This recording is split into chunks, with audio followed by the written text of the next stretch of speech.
And we're live. Hello, everyone. Thank you very much for joining us for our monthly LawTech London meetup, which has now transformed to be more of an international gathering. So we have some great speakers joining us today from all lines of legal work and legal innovation. Today's topic will be measuring the impact of innovation in law. And we have here Dhruv Nagarkatti, who is the CEO of Quant LegalTech, as well as COO of Algo Legal. Dhruv, can you tell us a bit more about yourself before we proceed with introducing the others? Sure. So again, Timo, thank you very much for having me on this webinar. I talk to you from Bangalore in India. As Tim just said, I played two roles actually, and it's an interesting kind of journey that we've been through. So the first part is I'm CEO of a legal technology company called Quant LegalTech that builds as the name suggests, legal tech tools for both corporates and law firms. But an interesting part of this journey is I'm also COO of Algo Legal, which is a young law firm that was founded about 2 years ago with the vision of starting a law firm in the investment space, but with a very clear mission to start and use technology and integrate technology as much as possible within its services. And along the journey, we realized, given the location that we're in Bangalore, where we have access to a great amount of talent in the technology and engineering space, we felt there was a common path that we had to follow, where we could have a law firm exist very closely with a technology firm, which is Quant LegalTech, and the synergies that it can bring together to develop in-house products and really make lawyers work with technologists is something which we are on, and we're happy to share my experience with that with you all. Thank you, Dhruv. And then I'll move to Tim Grimshaw, who is the head of legal at Capital on Tap. Tim, can you tell us a bit more about yourself, about the organization that you support? Sure. Thank you very much, and thanks for the invite. So I'm Tim Grimshaw. I am head of legal at Capital on Tap, which essentially is a fintech lender in London. So we provide credit cards to small, medium enterprise businesses. My background, very briefly, we've been at Capital on Tap for about 18 months. So joined just in time for a pandemic, which is fun. And I spent prior to that 6 and a bit years in private practice in London law firms and 3 years at an investment bank again in London. So my background is kind of finance, which was my door into this. I'm super excited to be part of this panel and to listen to the audience as well. I would say I'm a legal innovation enthusiast and still kind of figuring out exactly how that gets implemented in practice and what that means. So yeah, really excited to be part of this. And sounds like Dhruv is very, very busy. Thank you, Tim. And then last but not least, we've got Hajjar, who is legal tech expert at Up4Legal. Rad, can you tell us a bit more about yourself and Up4Legal? Sure. Thank you so much, Timo, and thanks for everyone. So my name is Rad Hajjar, and I'm the business development director of Up4Legal. I have a background of FMCG. I've worked a lot in the FMCG industry with the multinational companies, and I decided to shift the career entirely 2 years back, and I joined Up4Legal because of the what happened in the pandemic and how the pandemic was helping even lawyers were embracing technology and loving more and more to know more about technology, and this was one of the main challenges that I took in my personal career, shifting 180 degree to this very niche industry, which is the legal tech industry. I look after Europe and GCC countries in Up4Legal, and I'm really excited to share the knowledge that we have learned throughout the years with you guys in a very simple and very sophisticated clients that we have faced during these years. So thank you so much. Thank you, Rat. And a bit about myself. My name is Timo. I'm the founder and CEO of Cosmonauts. Cosmonauts, it's a growth support agency focusing on enterprise innovation with a strong portfolio of projects, customers, and products within legal innovation. We're known for a lot of our events, which we run internationally, about 11 of those. And we are also a shareholder in Ruby Datum, who essentially is the owner of LawTech London Group, and as such, I'm today's panel chair. But without wasting more time, we've got a lot of exciting questions that we want to go through. I've happened to find myself within the legal tech space for the best part of the last 5 years. Things have changed a lot in half a decade from where I remember. There were a lot of skeptics. There were a lot of people in disbelief as to whether things will change with the involvement of tech. Since then, we've seen a tremendous amount of capital being poured into legal innovation, not just here in the UK, but across the globe. And now with a number of products having matured and also a number of products having been used by both internal legal teams at corporates as well as law firms, the big question comes as to how to measure impact. And after all that time and money spent on all those flashy tools, where does the change really lays? And I think that before we even start looking at that, we need to start from the very beginning of anyone's legal tech journey. And that beginning, in my view, is around setting the core objectives while looking for a new tool. And as such, we have here a law firm perspective, a legal technologist perspective, but also we have an in-house team leader's perspective. So we'll start with Dhruv. Dhruv, what people should be looking at in terms of objectives when aiming at adopting a new tool? What are the key objectives people should be setting for themselves? Great. No, I think it's a absolute right question to start. So I'll maybe talk about the experience we had when we started off Algo Legal. It was, if you look at, budgets, every firm obviously has, when you look at where to invest, what kind of tools do you have to look at. And when we started off this journey, we said we have to look at integrating technology. That was a very core value. But we also were searching for this how and what, what do we really need to prioritize? If anyone searches legal tech, as I keep saying, you come up with a bunch of tools. I think the first thing that we looked at was, what does innovation really mean to us? And then where does technology really fit into that overall journey? Because innovation, I think in its true sense, is more than the use of technology. It's also about a fundamental change in people's mindsets towards practicing law. And then comes, how can technology basically aid that? So the good thing about Algo was, it's a very niche practice area. We focus a lot on the investment space. So a lot of the practice is pretty, I would say, similar in terms of the kind of work. So when we looked at it, we looked at what do we want to change? For that, we looked at the lawyer's experience. We looked at, what do clients really want?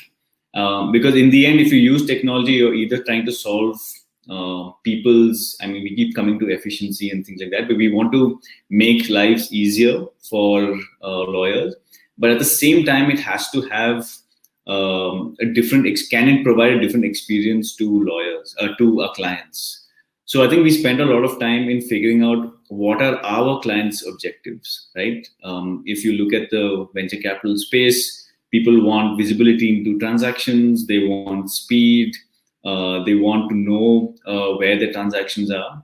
And if you look at the lawyer's perspective, they want to be able to execute deals faster. They're dealing with multiple deals at any point in time. So when we looked at technology, we really prioritized the way we were going to change our client's experience and what we were going to do from a internal law perspective. Just a quick note on that. Internally, we looked at where were the inefficiencies within the system. We spent a lot of time in saying, what are lawyers really spending time on, and data. And we did a lot of data crunching, and we saw that people were spending a lot of time on just the amount of communication that was going on any particular deal. So when we prioritize our tools, and maybe we'll come back to that later on in this webinar, but when we prioritize our investments, our tool, we looked at changing that fundamental experience. I think looking at both client and internal priorities is important. Thank you, Dhruv. And Rat, as a provider who's worked with number of law firms, are people coming with you with those objectives being set, or are they expecting you to help them setting those objectives before actually starting to adopt your solution? Yeah, thank you, Dhruv, for this, and thank you, Timo. Honestly, it's... Rat, you've muted yourself.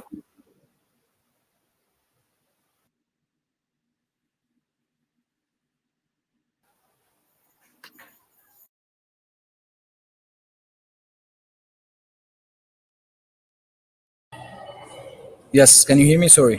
Yes, we can hear you. So thanks, Dhruv, and thanks, Timo. It's a very important question. And today, if we look at the law firms, and very minimal law firms, they setting objectives on what they have to think of having tool, what is the added value they need, and that's why the role of people or business development or consultants always to look at this added value of adopting or having a tool for a law firm.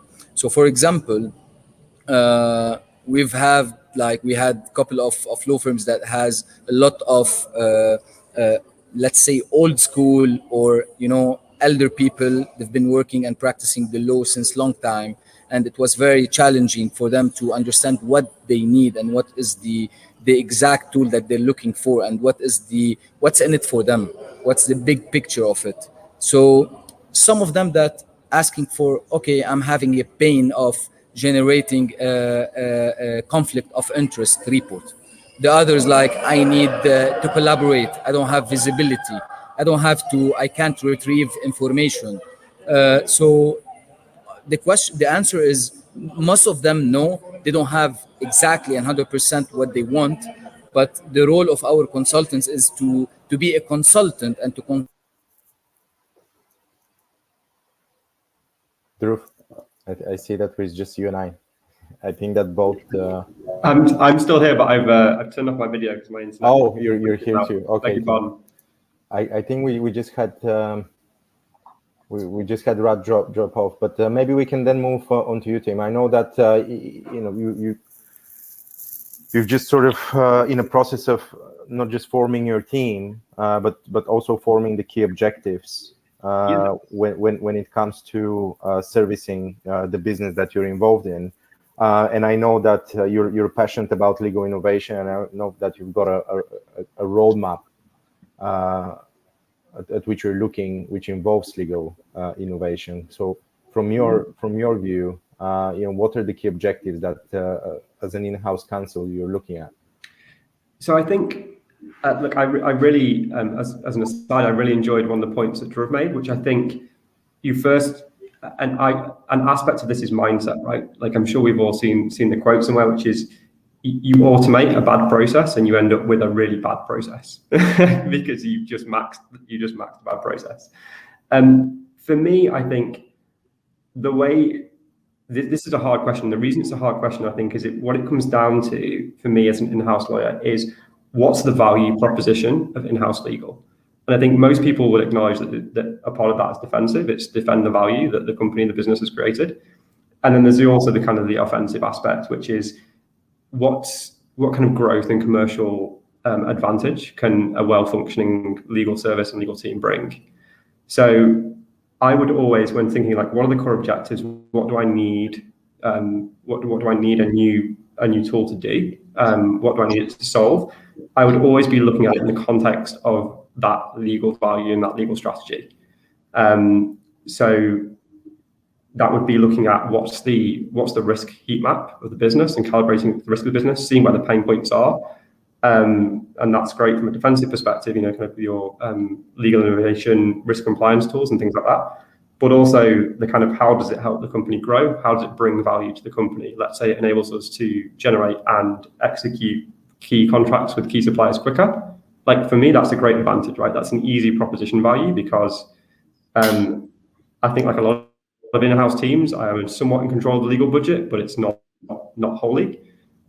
So you also need the buy-in of key stakeholders in the business. I'm going to say, hey, if we bring in this tool, I think this is going to enable us to open partnerships with new suppliers or new counterparties much quicker, and they can really see a value in that.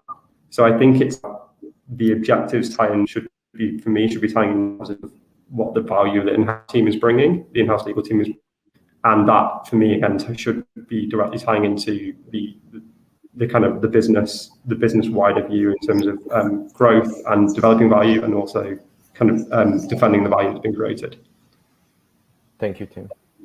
Dhruv, I mean, leading from this question, from your experience, can you give us a few examples of best practices in setting those right priority metrics in place?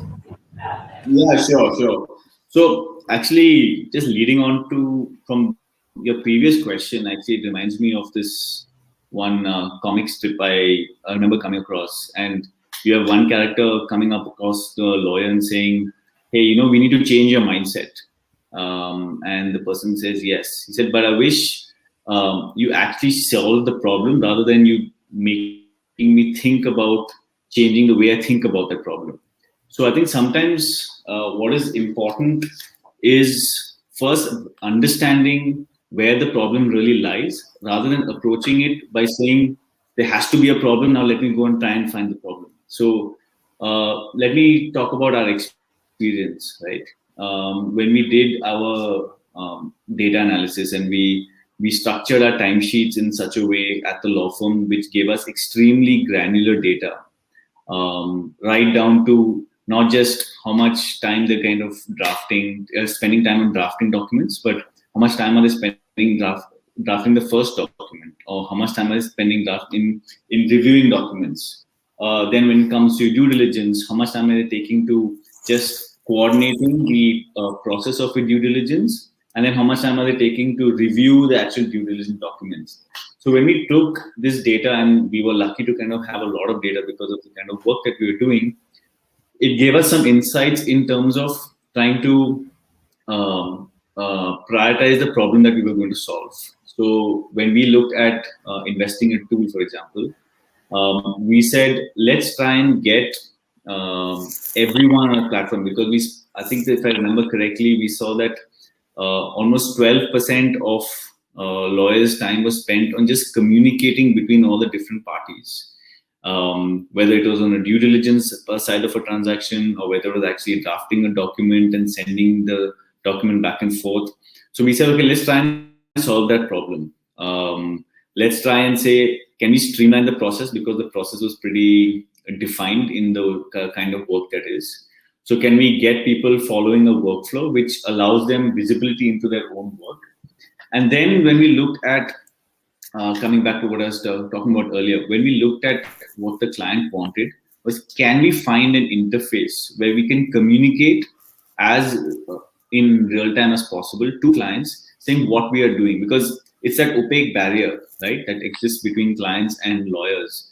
And you always want to break that barrier by giving them information, you always ask, if you talk to any client, they always want more communication from your legal team. So we said, can we expose this data in a way that clients get visibility and get comfort that they have the right counsel on mind, and that the deal, because everything is so time bound in the practice that we are in, so that they know exactly things are going as per schedule. So we invested our first, and trust me, budgets was not a problem. Our founder, Sandeep Kapoor, who's founded Algo, it was a very clear thing. He said, it's not about the budgets. It's about where do we invest so that we can get the right kind of return on investment.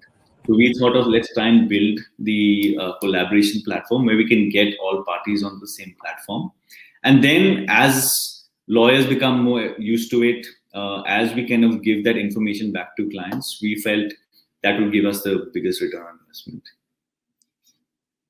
Thank you, Dhruv. We've got Rat back, which is good. I'm sorry, guys. I'm in the other part of the world, and the internet is very challenging. I'm sorry.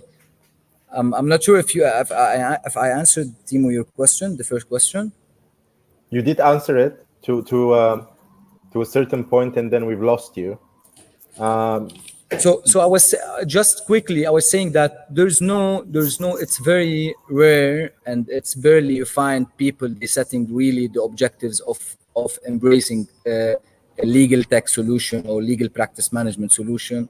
And here is the role of our team is to help them identifying, if I'm talking about law firms, and not huge size law firms. And I was giving an example of one report of conflict of interest was like very pain. It takes them like 3, 4, 5 weeks to get this conflict of interest checked for a client or a prospect like that coming for this law firm to have a business with them. So the role here is to not the approach of a software team, but the approach is very important.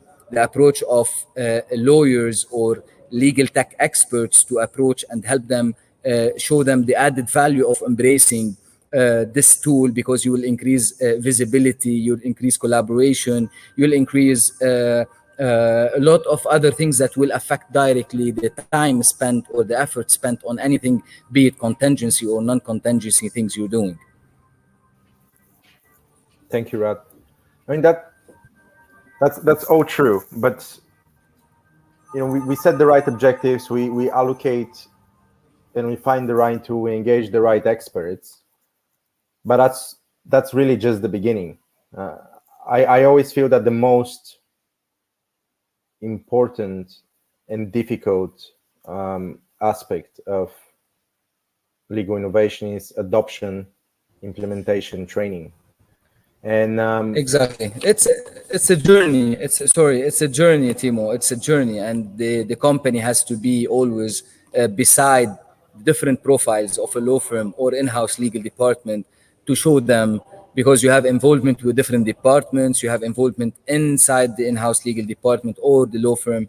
So it's a journey, and the role of creating champions, the learning curve, the scalability, because IT, when you go to in-house legal department, they have different perspective. When you go to IT people, they've been like looking for a software that could be scalable. They want to integrate, they want to migrate, they want to, so it's really a lot of things that you it's a puzzle. You have to put it all together in order to get the best out of the investment. And Tim, from your view, what have been the main obstacles? So I think proper adoption.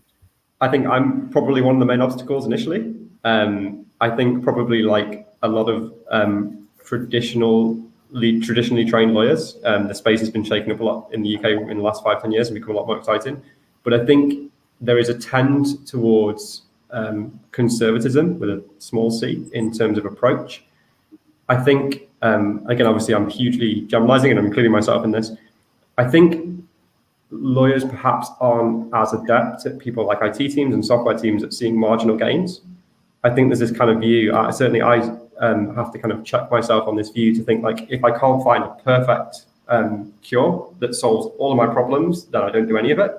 And I think that's kind of like for me, that's a mindset trap to constantly try and avoid, because if you wait for the perfect solution that's going to solve all your problems, you do nothing. So I think for me, it's a behavioral issue. first started myself, that I need to kind of always be looking for those marginal gains and seeing what the risk reward on adoption of a certain solution would be, or like Dhruv was saying, identifying the issue up front. So I think that's part of it. I think, again, it will depend a lot on the in-house team and the business within which they situate themselves. But I think a key question is also like, who are the users? Who are the end users of the legal tech? Because it's not always the legal team. So one of the problems that I am grappling with at the moment, and I know there is a ton of solutions out there, and I just need to do a bit more research, is just quite stuff that sounds quite prosaic, right? Like making sure that we're storing contracts properly in a way that is accessible by the people who need to have access, and it's right for them to have access to, so that you're not relying on like the legal team or the lawyer to find the contract, pull out the relevant information, send it back to the relevant salesperson or business person. A lot of the solutions I think would fall in that legal innovation category are going to be consumed by non-lawyers. So where that comes in, obviously I was saying, starting with myself, there's a behavioral mindset there that I need to work on. I think it's also making sure you get the behavioral, you do the work with the business and the stakeholders to make sure that they are also aware of what tech's available and how to use it and have the right training and the right confidence in it, that they don't always need to go to a lawyer. So I think people is what I'm saying. Yeah, if I can add a point, Timo, on this. So we actually had a very interesting journey, interesting adoption journey. So in fact, the first team that was hired at Algo before even the lawyer was actually the innovation team. And we were 3 people, scouring the internet and taking demos of different products. And once the lawyers came in, we were really excited and say, hey, we've got a bunch of tools and this is what we're going to think we're going to do. And I think reality definitely hits hard, because it's firstly, change is a very, very long journey within a law firm. And we've tried very different methods. One of the things was we tried an internal competition within the firm. We said, hey, let's give them a challenge and let's dangle a carrot. We said we'll pay for an all-expense trip all the way to where Tim and you are right now in London, and say you can go and visit some of the legal tech conferences. We thought that's a great incentive, and people would take it up. Zero. Like there was no one who took it up, because you're just so there's so much work and you're so caught up in the way you're doing work that it wasn't enough to kind of change people's mindsets. So then we had to kind of regroup and say, okay, how do we kind of convince people that this is something we are very driven towards this mission at the firm. So then what we did was we actually broke down the problem of adoption and kind of take it in bite-sized pieces to different teams. And we felt, I think one thing which was very important was to show them change, not just say, hey, you need to go and do this, because we as the innovation team, or we as the the team that's helping you adopt these tools know how it's done. So we involved the lawyers in the process of demoing products, so that they themselves saw there was a tangible benefit of adopting a tool. Or we literally involved them with the tech team, where they sat with the product manager, they sat with design. They designed the dashboard that was eventually going to be showcased to the client. So they had a lot of ownership for that product. So when we realized that if you involve them as part of the process of designing innovation and technology, there's a lot more adoption. So it cannot be an outside-in approach where it's not even about a senior management trying to kind of drive tone from the top. It has to be, I would say, what's the word? Internalized. Adoption and change has to be internalized and has to be communicated as much as possible. And I think as long as they visibly see change, you will see a lot more adoption within firms. I quite like that, Dhruv. I think that fragmenting and breaking things down into smaller pieces and addressing things in accordance to what really is the usability case for certain individuals, it's quite key. I think that there are a lot of organizations out there, and there are a lot of vendors out there which come with kind of set training practice for the entire software without trying to understand, what segments of it will be really useful for the people that sit in front of you. And for some, maybe all functionalities, for others, maybe just some functionalities.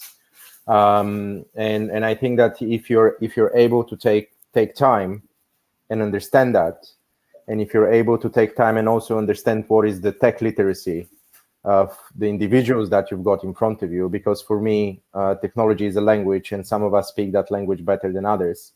That doesn't mean that you should leave those that are less literate behind. You should understand how you can adapt your technology and get them to the place that they need to be in order to make complete use of it. I think that most technology providers out there do fail at the process of implementation, which inevitably does lead to them losing customers and losing users, which is bad for everyone. Dhruv, Timo, I don't know if I'm allowed to ask a question, but I think that's a really interesting, framing that in terms of literacy. I think is really, really interesting. To what extent do you think lawyers are kind of partly fear-driven? If you do things the way they've always been done, then it might not be great, but you don't face a lot of criticism, right? It's just kind of the way it was last year or the year before. Do you think that plays a role in this as well? Fear-driven. I mean, lawyers are there to mitigate risk, right? So they need to be driven by fear. It's important to kind of take into account by nature of the profession, all the wrong things that may happen. That's what lawyers are there for, and it takes a very specific mindset to be able to think in that direction. However, of course, that could present a challenge when it comes to being a bit more adventurous as to the way that you do things, right? I mean, when you're trying something new, things are prone to mistakes. And I think that it's inherited in lawyers, but also inherited in most of us due to the way that we are educated, that mistakes are not good. We were punished for our mistakes.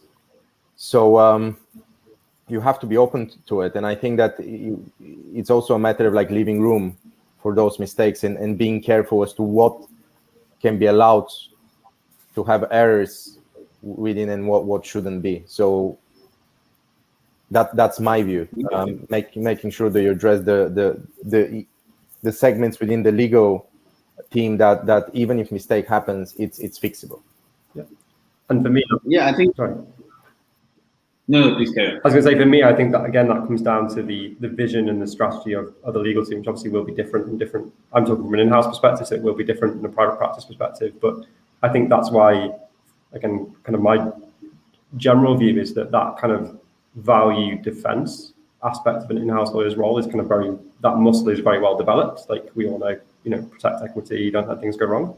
But I think it's that value creation where people need to be perhaps sometimes take themselves out of their comfort zone to say okay, maybe I'm going to try this and it might not, I might try 10 things and 3 of them might work, some of them might not. But, as long as I'm not taking business critical risk and it's within our risk framework and our risk calibration, that's not necessarily a bad thing, right?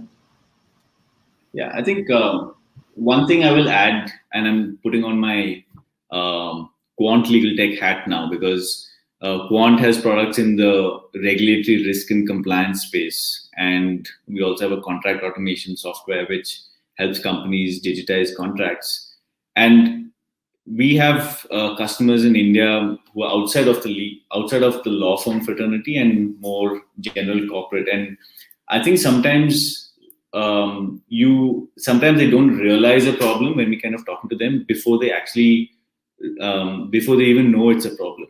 So, for example, during the pandemic, we've had customers who obviously were locked at home because they weren't allowed to visit the office, and all their contracts, all their lease agreements were in paper form sitting in the office. So when they had to enforce force majeure clauses, when suddenly everything was going haywire and they wanted to force majeure and delay rents and things like that. They didn't even know which contracts of theirs had force majeure clauses, right?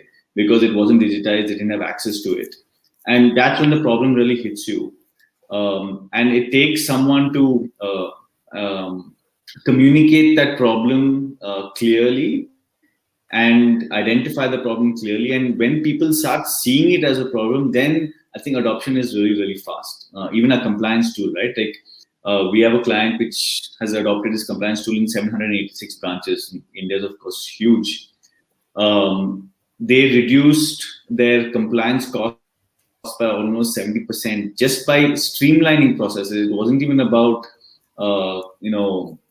reducing the number of compliance. It was just that they realized people were doing duplication of work. No one had clarity in ownership of compliance. They didn't know who was accountable for what, and just streamlining processes brought in huge amount of efficiency, right? So it wasn't a technology thing where it helped their ability to manage risk, but it really streamlined the process across an entire large organization. So it takes someone to very clearly think deeply about the problem and crystallize the problem and communicate. I think if you see, and we did a lot of research on change management actually before we embarked on this thing.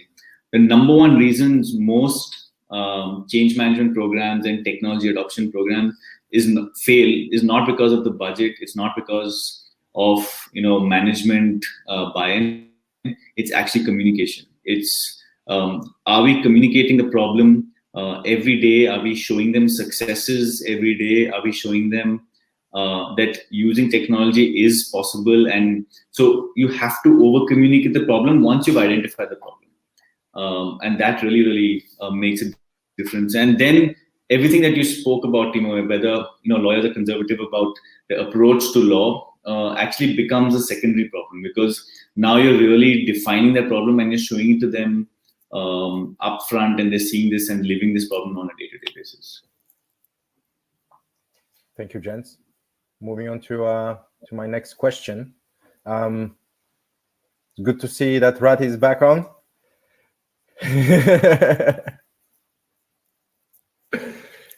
But Rat, while I have you here, we can't hear you. Can you try again?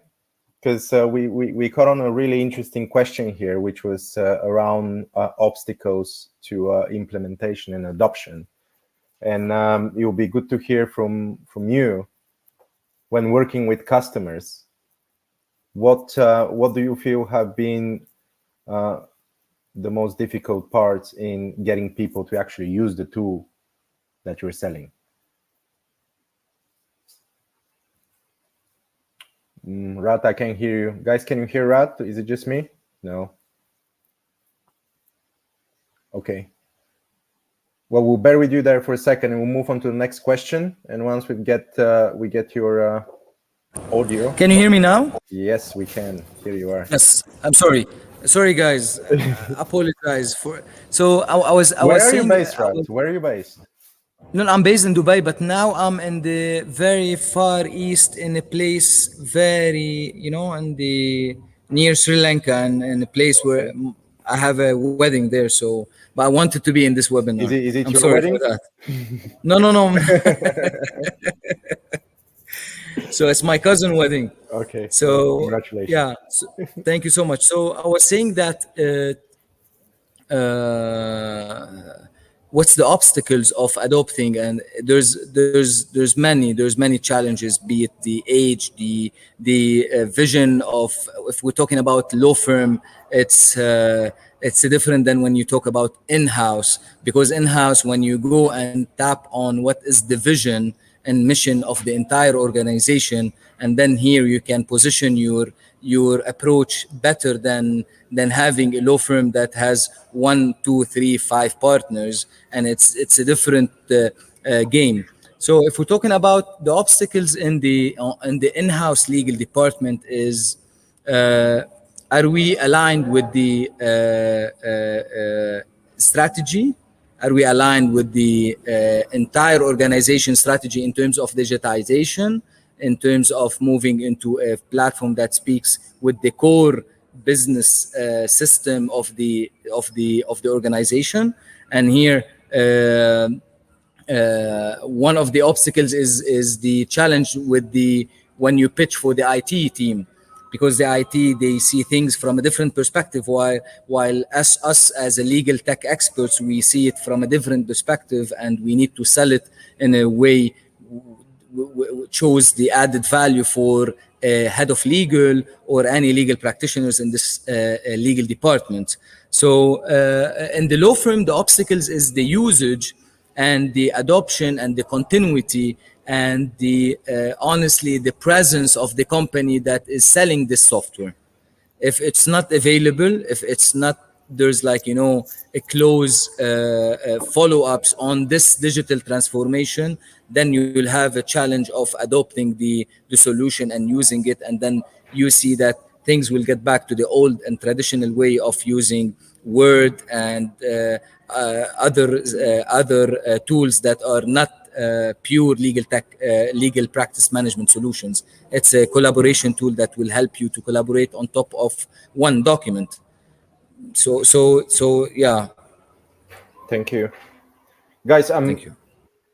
I'll skip one question from my draft questions that I've sent you, and I'm going to move on to the tangible benefits of a new tool or an alternative provider, because something that we've discussed on our test drive, if you wish, that innovation is not just a piece of technology or a tool. Innovation also comes from the way that you execute certain services, and a lot of us tend to only associate legal innovation with technology, but that's just one aspect of it. So, gents, with very few words, what would you consider to be the key tangible benefits of a new technology or an alternative provider? Tim, what are the key tangible benefits you're looking for when you're choosing one? So for me, it's tangible, but it's hard to measure, if that makes sense. It's empowerment. Is what we're doing, whether it's a process or a legal tech or a new way of evolving something, is it going to, in a safe way with the guardrails and appropriate, safeguards and stuff, is it going to enable the business to move quicker and more effectively? Is it going to remove constraint, which is, the last thing you want as an in-house lawyer is a legal team to be a constraint, right? And what that comes down to is, does it save time? Does it save money? Is it quicker? And also, I genuinely think for in-house teams, it goes to recruitment and retention of great people as well. I don't want to bring someone in and pay them a lawyer's wage to review standard form documents. If we can automate that, make a playbook, if we can do doc generation, I see that as fantastic, because lawyers ultimately for me are an expensive resource. External counsel is an expensive resource. So anything that I can do to make that process smoother, both for the in-house legal team and improve the user experience by, the client ultimately is my company, is the people I work with, the people I sit next to. If I can empower them to get stuff done, again, where it's appropriate, not in all forums, then that's the tangible benefit. That's the big win for me. Thank you, Tim. So employing services and technologies that give you the opportunity to enable people to do their job better. Yeah. I think if I had to add, completely agree with what Tim said. I think you and Timo, I completely agree with you as well, which is that innovation does not always have to mean use of technology. For at least from a law firm perspective, while it is of course enabling business, cutting costs, things like that, but are you providing a different client experience? And that need not be use of technology. Are you providing them innovative structures, for example? Are you providing them with an innovative way of interacting with the firm? Or are you providing them with something which, if you put Tim's in-house lawyer, if you know what their problems are you solving their in-house lawyer problem, not just from a transaction perspective, so that help them document things better, or them. So it's about changing the way you deliver your service to a client, and that can be extremely innovative without any use of technology, and that to me is also innovation. So, but it's about having an innovative mindset. If you are used to doing 100 transactions and you've seen this, been there, done that, and say, you know what, this transaction looks just like the other, I'll use the last draft of this document, change a couple of things around. Yes, we'll probably negotiate the same terms. You're not being innovative as a lawyer, but are you genuinely thinking about the business of the client, for example, and saying that, hey, we can be innovative in this structure? That's innovation to me, and that's what we want people to think about, and saying that, you know, we can be innovative in every aspect of our working lives. Rat, as a legal tech provider, as a business developer, what are the tangible benefits that you sell to your customers?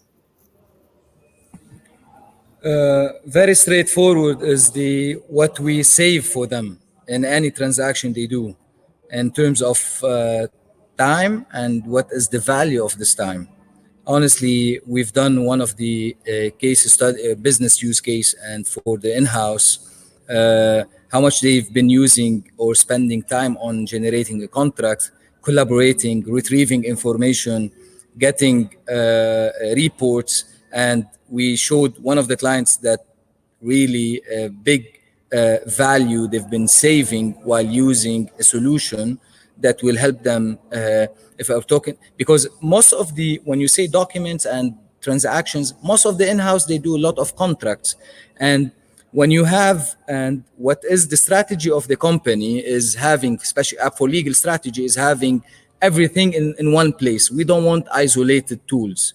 We want a scalable big tool that speaks with a major main player core systems. If I'm talking to the bank, this app for legal can speak directly with the core system of the bank in terms of anything related to their. So I was saying that we've showed that there's a big added value in terms of value, how much time you have saved and how much this time is allowing you to do other things. When you take a full scenario from point A to the end of the story.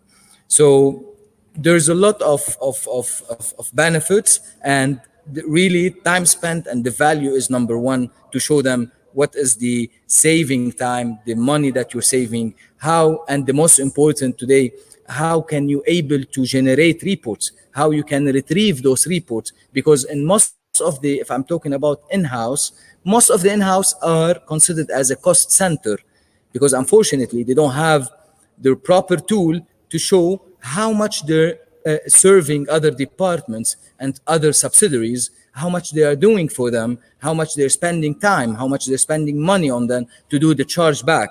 And this is what App for Legal provides in the solution to help you do this and have it out of the box. Thank you, Rat. And I think that leading on to the next question, Tim already touched upon it earlier. What are the intangible benefits? And I think that there was a very clear statement there that innovation does allow lawyers to do more of the work that they enjoy and more of the creative work that comes with being a lawyer. I think that without innovation, there are a lot of hideous, monotonous tasks that every lawyer is bound to be doing, which essentially kills the joy in their work. So killing boring is a big advantage of legal innovation. Tim, what do you think? Yeah, I absolutely agree. I think for me, it's about making sure that the legal team is adding value in the right place. So obviously this all keeps coming. It comes back to your legal strategy and about knowing your value proposition and knowing your risk appetite of your particular business and your particular company. But yeah, I think the idea, and I know that some lawyers probably feel a threat from innovation, but the idea really isn't fewer lawyers. The idea is, or less legal time. The idea is legal time better spent, right? So you take a view on what's high risk, what's low risk. what can an automated tool, for example, cut out 80% of the work off, do more accurately than a person, or do quicker, or whatever it is. And the idea is that frees up your time to do something more valuable to the business. So that is just, for me, is a key benefit. Also, just super selfishly, I'm not quite yet ready to retire. I want to remain current and relevant in the legal world, and I don't see innovation and legal tech getting smaller.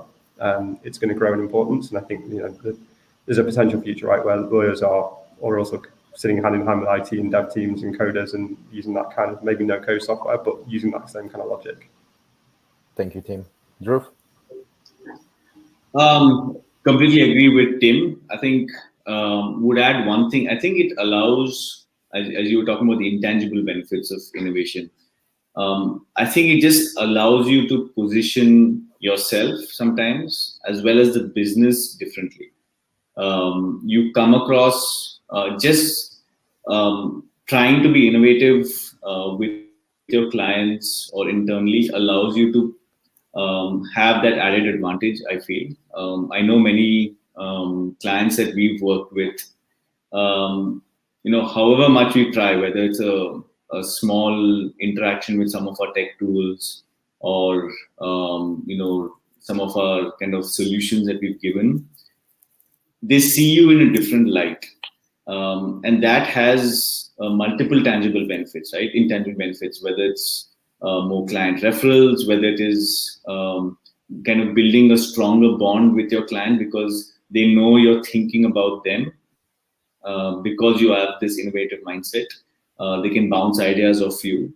So it allows you to position everything that you do, whether it's the way you interact with employees internally or whether you're interacting with clients. And that's a huge intangible benefit that comes with just being an innovative firm.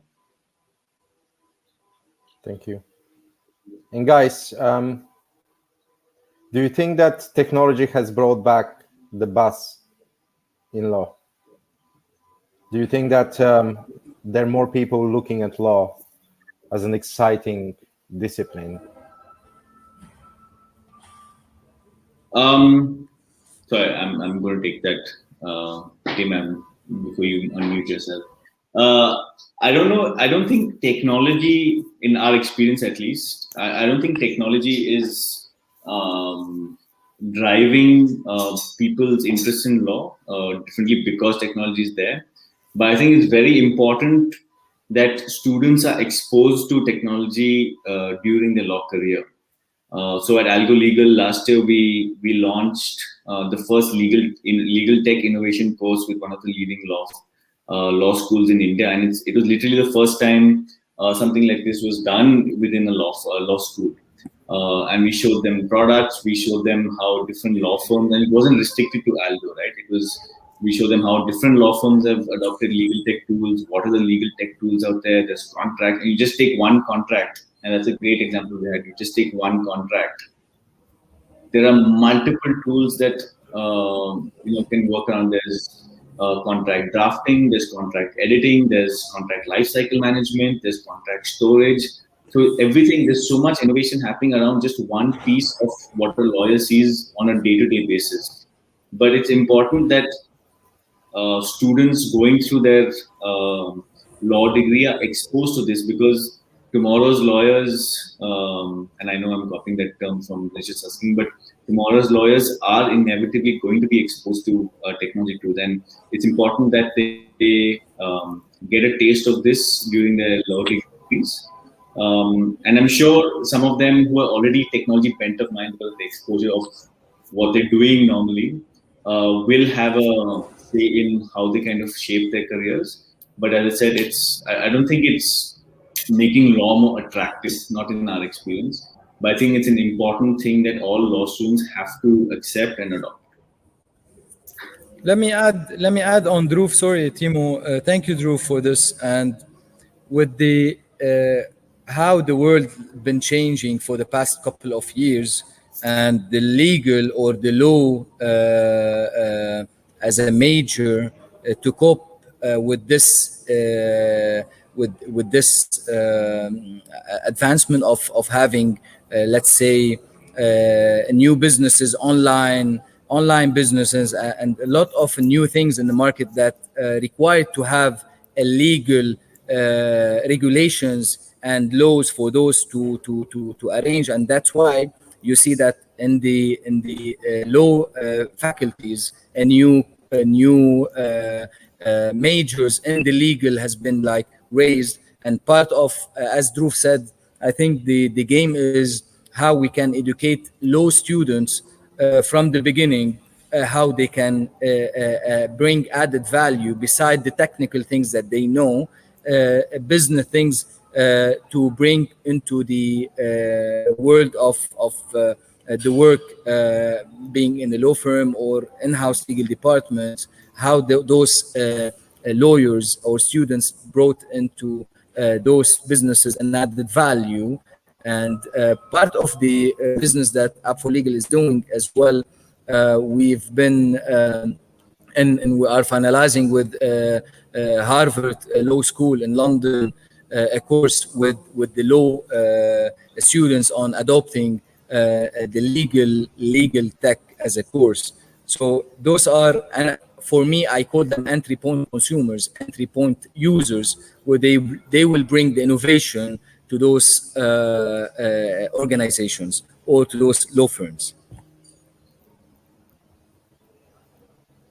Tim, as a legal tech enthusiast, do you feel that so Timo, I'm a bit of a geek. I never really lost my buzz for law, but I think having more powerful tools and being literate in more powerful tools can only make the practice of law better for lawyers. I don't see, for me, it's like why would you want to spend time in low value repetitious tasks with low learning and low growth if you can innovate away from that? And gents, we've got a really interesting question from Tarnia Mason here. Before I go and ask my last question. And the question from Tarnia is, do you need a single point of truth or interoperability of tools that allows data to flow? Who wants to take that one? I mean, maybe I'll have a quick stab at that. I think it's a really good question. It's a good question, and we've been thinking about this as well, right? Like we were in a good. I mean, it was good that we started from nothing and kind of building up from scratch, and we've only had 2 years of our journey, but data is becoming more and more important for us. And I think the more you try and define where your single source of truth is, I think it becomes harder to manage and control data. I think your apps, your different tools, your data has to talk to each other. It doesn't have to have you have to have a single source of truth in terms of where it's stored, but how the data communicates to each other. I think that's a very, very important structure to kind of drill down on. Gents, if you have nothing to add to that, I will proceed to my last question. And it's one related to accountability. And I think that we are now coming to a point where people have been using certain solutions for 2, 3, even 4 years. Do you feel that there are legal tech providers falling short of their promised benefits?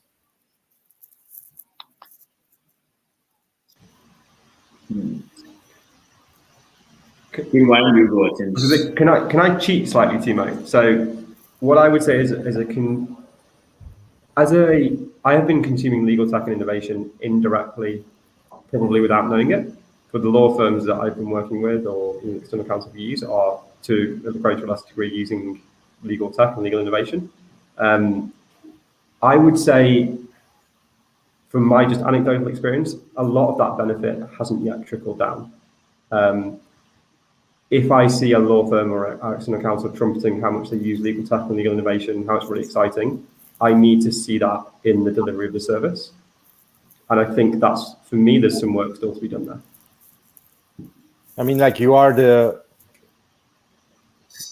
last consumer of those benefits, right? I mean, like, you are the team that is making use of those benefits by being serviced by those outside providers. And I'm aware that I'm slightly passing the buck on that. I get it. But look, if people tell me that they can, if external law firms tell me that they can generate documents, in half the time, or they can do their e-discovery exercise in a third of the time with twice the accuracy, then eventually I'm going to need to do that in delivery timeframes and costs. Yeah. And that's the law firms that I work with, by the way, they're brilliant, but I think there's maybe a gap between the at the moment the expectation and the delivery. I'll maybe add a small, and I know we're running short of time, so Timo, if I have a minute, I'll maybe just quickly add a point. So I don't think